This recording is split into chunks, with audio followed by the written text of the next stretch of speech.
Test रे नैराश्यजनक प्रदर्शन पर दलरू बाद पड़ी 5 स्टार खेलाड़ी।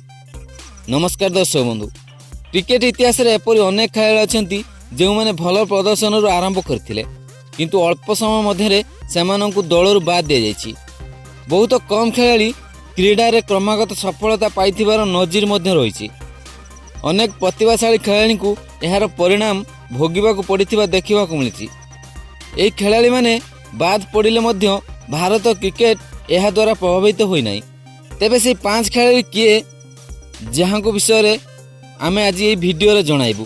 तेबे एही क्रम रे प्रथम अछंती मयंक अग्रवाल। 2018 रे भारत पय डेब्यू करथिबा मयंक अग्रवाल 4 वर्ष मध्य दलरू बाद पड़िछंती। 2022 पर ठारू से टेस्ट दल रे सुजोग पाई नांती। मयंक बेस जबरदस्त आरंभ करथिले। किछि मैच रे विफल हेबा परे तांकु दलरू बाद दिया जायतिला। मयंक 21 टेस्ट मैच रे हाराहारी 41.33 हार रे 1488 रन संग्रह करथिले। एही अवधि रे से 4टी शतक एवं 6टी अर्धशतक हासिल करथिंती।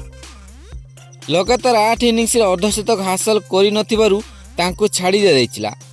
वर्तमान यशस्वी जयसवाल, सुमन गिल, ऋतुराज गायकवाड़ भली खेलाड़ी को देखिबा परे टेस्ट को फेरिबा कष्टकर मने पड़ुछि। यह व्यतीत से 34 वर्ष बयस हेबाकु जाउछंती। बयस मध्य तांका पक्षरे नाही। द्वितीय रे हनुमा विहारी।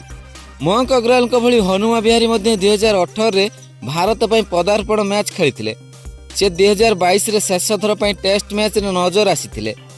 31 वर्षीय हनुमा मात्र 16टी मैच खेलिछंती। एही समय रे से 33.56 हार रे 839 रन करथिले। से गोटे शतक और 5टी अर्धशतक निज नारे करिसेंती। या सत्ते टीम रे निजर स्थान पक्का करिवार विफल होइछंती हनुमा। चयनकर्ता हनुमांक पई अनेक विकल्प सृष्टि करि सारिछंती। एही क्रम रे तृतीय रे अछंती करुण नायर। दर्शक बंधु, करुण नायर भारत पई 300 रन करिवारे करुण नायक श्रेष्ठ खेलाड़ी होइथिले। करुण को पर कौनसी खेलाड़ी यही बड़ी बड़ रेकर्ड करि पारि नाहंती। करुण को 2016 और 2017 रे दल रे खेलिबाकु सुजोग मिलिथिला। एही समय मध्य से 6टी मैच खेलिथिले। से मोट 62.33 हार रे 334 रन संग्रह करथिले। करुण को सर्वश्रेष्ठ प्रदर्शन हेउची 303 रन। गोटे इनिंग्स रे से एही बृहत स्कोर करिबारे सक्षम होइथिले। यहाँ पर से एभली आखि दुसिया प्रदर्शन करि पारि नथिले। फଳରେ तांकु दलरू बाद दिया जायतिला। एही क्रम रे चतुर्थ रे अछंती T Natarajan. T Natarajan yorker specialist भाबर जणाशुना। टी नटराजन वर्तमान भारतीय दल रे बाहर अछंती। आईपीएल तांकर क्रमागत प्रदर्शन परे तांकु एक सुजोग मिलिथिला किंतु से अयोग्य हेबा परे दलरू बाद पड़िथिले। सेबेठारु से प्रत्यावर्तन करिवार सक्षम होई नांती। जनवरी 2021 रे टी नटराजन ऑस्ट्रेलिया विपक्ष रे एक टेस्ट मैच खेलिबार सुजोग पाइथिले। से 3टी विकेट नैथिले। सेबेठारु से टेस्ट दल रे अंतर्भुक्त होई नांती। दर्शक बंधु, एही तालिकार पंचम तथा शेष खेलाड़ी होउचंती नवदीप साइनी।